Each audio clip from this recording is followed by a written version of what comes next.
कहते हैं अगर सत्संग में हम बैठते भी हैं, अभी हम आधा घंटा बैठेंगे मान लो, तो उस आधे घंटे में भी हमारे भीतर कुछ ऐसा घटित हो जाएगा कि कुछ ना कुछ अंदर बदलाव आ जाएगा। ये ऐसा सरोवर है, सत्संग भी सरोवर है। बाहर सरोवर मतलब एक तालाब है, स्वच्छ पानी का है, हम गर्मी से पसीना से बदबूदार आ गया, सरोवर में जाते हैं, नहा लेते हैं, फ्रेश होके आ जाते हैं। ऐसे ही मन भी है, मन के ऊपर भी मैलें जमती है। जो हम जाते हैं, किसी से झगड़ा हो गया, किसी से ईर्ष्या होगी, किसी से कुछ बोल दिया हमने, कोई अच्छा बुरा बोल दिया, मन पे सारे प्रभाव दाखिल हो जाते हैं। ये भी जब सत्संग में बैठता है या नाम के साथ जुड़ता है तो इसकी सफाई होती है, निर्मलता होती है, और सत्संग के बाद ये फिर एक हल्के मन से उठता है, निर्मल मन से उठता है कि ऐसा सरोवर का पानी है, पापादि मैल गवा देंदा, मतलब हमारे अंदर जो पाप हैं, बुराइयां हैं, उनको साफ कर देता है। ये लाह के कालक जन्मादि, लाह मतलब उतार देना पंजाबी में, लाह के कालक जन्मादि, जन्मों जन्मों से हमारे भीतर विकार हैं, बुराइयां हैं। कई होता है ना, माँ बाप के दो बेटे हैं, वो दोनों को एक जैसा पालता है, एक जैसा खर्चा देता है, एक जैसा ही सब कपड़े सब कुछ देता है, एक बेटा अच्छा हो जाता है, दूसरे बेटे में बुराइयां आ जाती है, जबकि माँ बाप ने तो दी नहीं। इसका मतलब पिछले जन्मों से भी चली आ रही होती है। सत्संग उन बुराइयों को धोने का एक तरीका है। ये लाह के कालक जन्मादि, कागा तो हंस बना देता, मतलब कौवे से हंस बना देता है। कौवा मतलब मन जो है काग वृत्ति का है, बुराइयों की तरफ कौवा जो है हमेशा फूलों की खुशबू नहीं जानता। वो तो देखता है कि जहाँ पे कीड़े मकोड़े होंगे, गंदगी होगी, वही चोंच मारता है। हंस क्या होता है, वो कीड़े मकोड़े नहीं खाता, वो मोती चुगता है।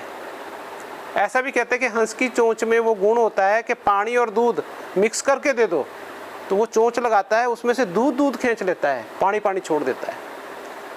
मतलब हंस वृत्ति होना कि इंसान हमेशा अच्छे माहौल में नहीं होता, कई बार उसको गलत माहौल में भी जाना पड़ता है, लेकिन वहाँ भी वो बुराई नहीं ग्रहण करेगा, अच्छाई होगी तो ग्रहण कर लेगा, नहीं तो छोड़ देगा सब कुछ, ऐसे ग्रहण ही नहीं करेगा। तो सत्संग से ही विवेक आता है, और राम की कृपा से हमें सत्संग मिलता है। जिन जिनको सत्संग मिला, वाल्मीक नारद घट जोनी, निज निज मुखन कही निज होनी।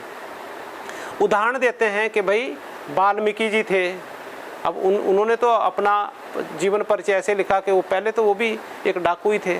हालांकि कई लोग बुरा मान जाते हैं कि वाल्मीकि जी तो भगवान ने उनको डाकू क्यों बोला, लेकिन उनका जीवन जो पहले था, उन्होंने ऐसे बोला कि मैं तो एक डाकू था, एक महापुरुष जा रहे थे तो पकड़ लेते थे लूटने के लिए सबको, तो उसको भी रोका कि रुक जा भाई, वो रुके नहीं, महापुरुष तो अपनी मस्ती में जा रहे थे। फिर दूसरी आवाज़ दी रुक जा, वो फिर भी नहीं रुके। तीसरी बार आवाज़ दी कि रुकता कि नहीं रुकता है, फिर वो अपना हथियार उठा के आ गया। तो वो महापुरुष रुक गए, उसकी तरफ देखा, मौत से नहीं डरे।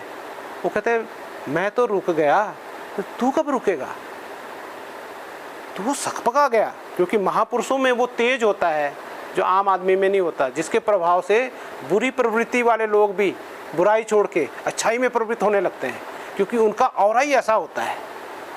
उनका जो आभा मंडल होता है, जिस आभा मंडल में आ गए तो उससे प्रभावित हो जाते हैं, वो मजबूर हो जाते हैं उसकी बातों को सुनने और मानने के लिए। महापुरुषों में ऑरा होता है।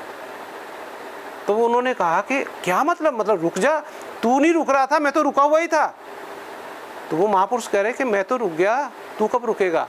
कहते क्या मतलब? कहते भाई जो तू ये पाप कर्म कितने जन्मों से, कितने समय से कर रहा है, लोगों को मारता है, उनका धन लूट लेता है, फिर अपनी आजीविका चलाता है, तुझे पता नहीं है, इसका हिसाब देना पड़ेगा। तो वो घबरा गया, क्योंकि महापुरुष वो शीशा है, आईना है, जिसमें आदमी को अपना सब कुछ दिखने लगता है, जैसा वो है मन का, अच्छा या बुरा। तो वो उदास हो गया। कहते अच्छा, मेरे को तो पता नहीं था कि इसका हिसाब भी देना पड़ेगा। कहते फिर घर में पूछ के आ कि तू कर किस लिए कर रहा है, ये इतना पाप कर रहा है, क्या इसका हिसाब तुझे ही देना पड़ेगा या तेरे परिवार वाले के लिए, जिसके लिए तू कह रहा है कि मैं परिवार वाले के लिए कर रहा हूँ जी, इसलिए करना, मेरा तो यही आजीविका का साधन है। तो पूछ ले भाई कि वो तेरे फल जो तू पाप कर्म करता है वो भी भागी होंगे कि नहीं होंगे। तो घर गया हो, अपनी पत्नी से पूछा कि मैं तो ऐसे लूट के लोगों को मार के लाता हूँ, उनका धन छीन के लाता हूँ, तो मेरे को तो पाप लगेगा, इसका मेरे को भुगतान करना पड़ेगा, क्या तू मेरे इस पाप कर्म में भागीदार होगी? तो कहते हैं मुझे क्या लेना देना, मैं तो तेरे को ब्याही हुई हूँ, अब तू अच्छे कर्म कमा के ला, बुरे कर्म कमा के ला, तो तू ही होगा जो जैसा तू कमा रहा है, मैं नहीं तेरे पाप की भागी होंगी। माँ को पूछता है, माँ भी बोल देती है कि तू ये उल्टी सीधी बातें सीख के कहाँ आया तू, चल तू अपना कर्म करता रहे जैसे। नहीं माँ तू बता, ये मेरे पाप कर्म का तू भी सहभागी होगी कि नहीं होगी? तो वो भी मना कर देती है। मुंह लटकाए महापुरुष वहीं रुके हुए हैं कि पूछ के आ, तो वो आ जाता है कि नहीं महाराज कोई भी नहीं है, लेकिन मेरे को कुछ उपाय हो सकता है क्या, मैं छूट सकता हूँ क्या, इन पापों से मेरा छुटकारा हो सकता है? तो हो सकता है। तो उसको अब उसमें कहते हैं कि उन्होंने राम नाम दिया, लेकिन उसने राम तो कभी सुना ही नहीं, वो तो मारता ही रहता था, मरा ही सुना। तो उन्होंने महापुरुष तो राम बोल के गए, चले गए, थोड़ी देर बाद भूल गया, वो कहते क्या बोला होगा, शायद मरा मरा ही बोला होगा, तो मरा मरा मरा मरा बोलते हुए समाधि में चले गए। ऐसा लिखा है, उल्टा नाम जपत जग जाना, वाल्मीक भय ब्रह्म समाना। कहते उन्होंने उल्टा ही नाम जपा और वाल्मीकि जी ब्रह्म के समान हो गए।